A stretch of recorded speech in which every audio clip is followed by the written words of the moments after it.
Assalamualaikum warahmatullahi wabarakatuh. Perkenalkan, nama saya Dina Rahma Aprilia dari SMK Syubbanul Waton, Tegalrejo. Alhamdulillahirabbil alamin wa bihi nasta'in wala umurid dunya waddin wa ala alihi wa sahbihi ajma'in, amma ba'du. Dewan juri yang jujur dan baik hati, semoga tidak segan-segan memberi saya nilai yang tinggi. Yang terhormat Panitia Lomba MAPSI tahun 2020, yang saya banggakan peserta MAPSI dari seluruh pelosok Nusantara. Pertama-tama, marilah kita panjatkan puji syukur atas kehadirat Allah yang Maha Ghafur, yang telah melimpahkan nikmat yang takkan pernah bisa terukur dari dunia sampai alam kubur. Maha pengasih yang kasihnya tak pernah pilih kasih. Maha penyayang yang sayangnya tak terbilang, melebihi Dilan dan Milea dalam film tersayang.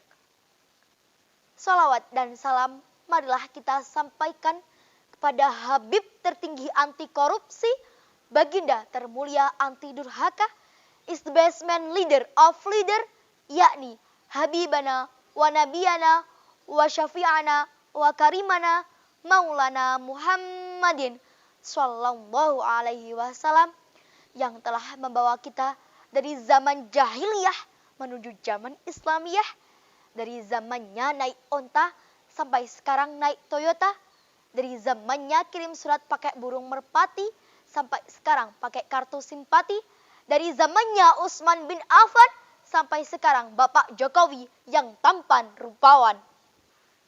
Berdirinya saya di sini hanya untuk menyampaikan sepatah dua patah kata yang akan saya patahkan menjadi beribu-ribu kata, bahkan berjuta-juta kata yang berjudul Islam dan Lingkungan Hidup. Islam merupakan agama samawi yang berisi perintah, larangan, dan petunjuk untuk kebaikan manusia. Kebaikan itu tak hanya di dunia, tetapi juga di akhirat. Islam pun memberi petunjuk bagi seluruh kehidupan manusia, termasuk memperlakukan alam dan lingkungannya. Muslim mempunyai panduan jelas dalam berinteraksi dengan lingkungannya. Mereka didorong untuk ramah pada lingkungan dan tak merusaknya. Cendekiawan Muslim Yusuf Al-Qaradawi dalam bukunya yang berjudul Islam Agama Ramah Lingkungan mengatakan bahwa menjaga lingkungan sama dengan menjaga jiwa. Menurut beliau, ini tak diragukan lagi, sebab rusaknya lingkungan, pencemaran, dan pelecehan terhadap keseimbangannya akan membahayakan kehidupan manusia. Tak hanya itu, Al-Qaradawi juga mengatakan bahwa menjaga lingkungan sama dengan menjaga harta. Allah Subhanahu wa Ta'ala membekali manusia dengan harta untuk menjalani kehidupan di muka bumi ini. Harta itu bukan hanya uang, tetapi bumi, pohon, dan tanaman pun adalah harta. Lebih jauh beliau menegaskan bahwa menjaga lingkungan sama dengan menjaga keturunan, yang berarti keturunan di muka bumi ini, kerusakan yang dibuat sekarang akan diwariskan kepada generasi mendatang. Merekalah yang kelak menanggung akibat dari kerusakan tersebut. Islam sebagai agama rahmat seantero alam sangat memperhatikan dan mempedulikan lingkungan tanpa terkecuali. Islam pun menyuguhkan sentuhan hidup terhadap lingkungan sehingga terjadi keseimbangan antara manusia, hewan, tumbuhan, dan sumber-sumber alam lainnya. Al-Quran sendiri mengatakan tumbuh-tumbuhan sebagai makhluk mulia yang punya peran sama dengan manusia dalam memamerkan kreasi Allah Subhanahu wa Ta'ala. Jadi, sudah seharusnya hal yang Allah jaga, hal yang Allah suruh jaga, kita juga menjaganya agar siklus kehidupan yang kita jalani menjadi seimbang. Rasulullah Shallallahu Alaihi Wasallam memandang alam ini secara utuh harus dijaga. Hubungan timbal balik antara manusia dan alam dilandasi bahwa perusahaan akan membahayakan keselamatan dunia dan seisinya. Karena itu Rasulullah Shallallahu Alaihi Wasallam meletakkan prinsip umum dalam melestarikan lingkungan berupa larangan perusahaan bumi. Selain itu, Allah Subhanahu wa taala juga berfirman dalam Quran surat Ar-Rum ayat 41. A'udzu billahi minasyaitonir rajim. Bismillahirrahmanirrahim. Dhaharal fasadu fil barri wal bahri bima kasabat aydin nasi liyudhiqahum ba'dalladzi 'amilu la'allahum yarji'un. Shadaqallahul azim. Yang artinya telah nampak kerusakan di darat dan di laut disebabkan karena perbuatan manusia, supaya Allah merasakan kepada mereka sebagian dari akibat perbuatan mereka tersebut, agar mereka kembali ke jalan yang benar. Maha benar Allah dengan segala firman-Nya. Ayat ini dengan jelas menunjukkan bahwa kerusakan alam pada akhirnya akan memberikan dampak buruk kepada diri sendiri. Sebagai contoh, perilaku manusia yang merusak hutan berakibat pada bencana banjir yang merenggut nyawa dan melenyapkan harta benda manusia. Mengenaskan bukan? Pemanasan global yang kini mengepung manusia juga akibat dari perbuatan manusia tersebut.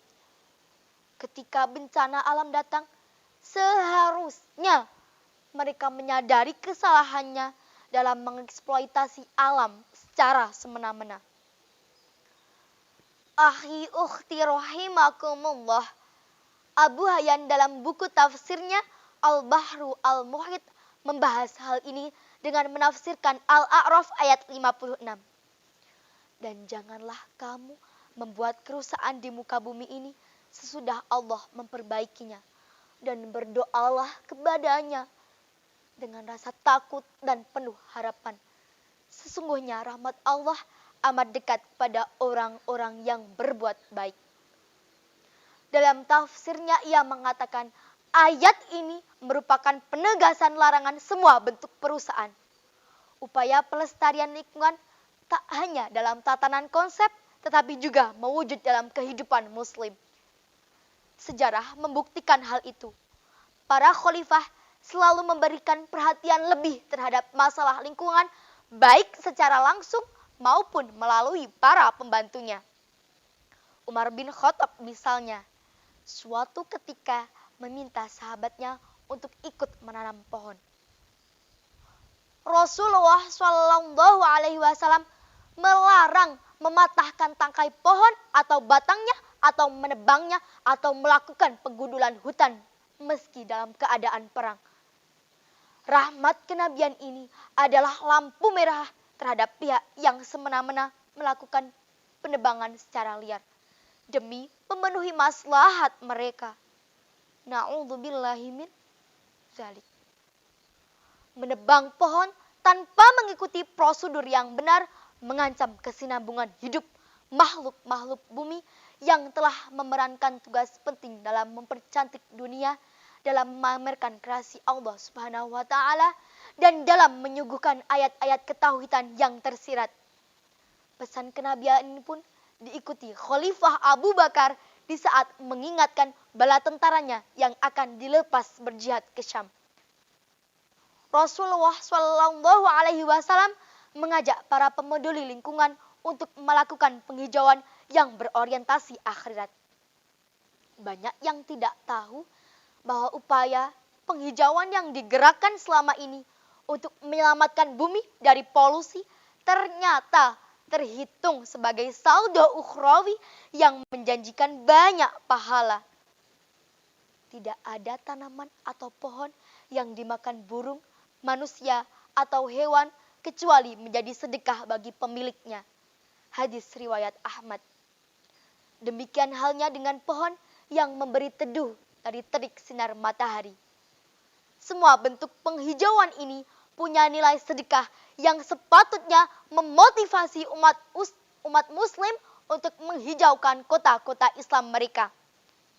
Penghijauan ini mengingatkan penulis hikmah ulama dulu yang mengatakan, Lihatlah daun-daun yang hijau dan air yang mengalir.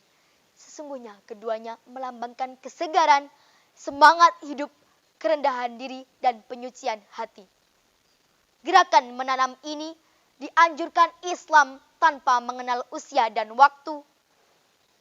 Abu Darda radhiyallahu anhu tidak mempedulikan orang lain yang menegurnya menanam pohon meski beliau telah lanjut usia. Yang menarik lagi, Rasulullah Shallallahu Alaihi Wasallam mengaitkan gerakan menanam ini dengan menyucikan hati terlebih dahulu. Bahkan inilah yang lebih utama. Karena jika hati menjadi taman-taman zikir, ia pun dapat menyuntikkan spirit beramal, khususnya cinta tanaman. Jadi Rasulullah Shallallahu Alaihi Wasallam tidak pernah memisahkan antara materi dan makna-makna kehidupan yang berorientasi ukhrawi. Hal ini kita laksanakan dengan menjalankan syariat agama Islam di muka bumi ini, memakmurkannya dengan tauhid dan sunnah, sembari terus menumbuhkan kesadaran bahwa kita tidak sendiri hidup di muka bumi ini. Masih ada makhluk-makhluk Allah lainnya yang hidup di sekitar kita. Dan juga menjauhi kekafiran, syirik, dan maksiat. Karena dosa dan maksiat akan mendorong manusia untuk merusak dan mengotori alam ini dengan noda-noda maksiat. Ungdur maqala wala tandur man qala. Dengarkan apa yang dikatakannya, bukan siapa yang mengatakannya. Cukup sekian yang dapat saya sampaikan. Kurang lebihnya saya mohon maaf yang sebesar-besarnya. Semoga bermanfaat. Billahi taufik wal hidayah.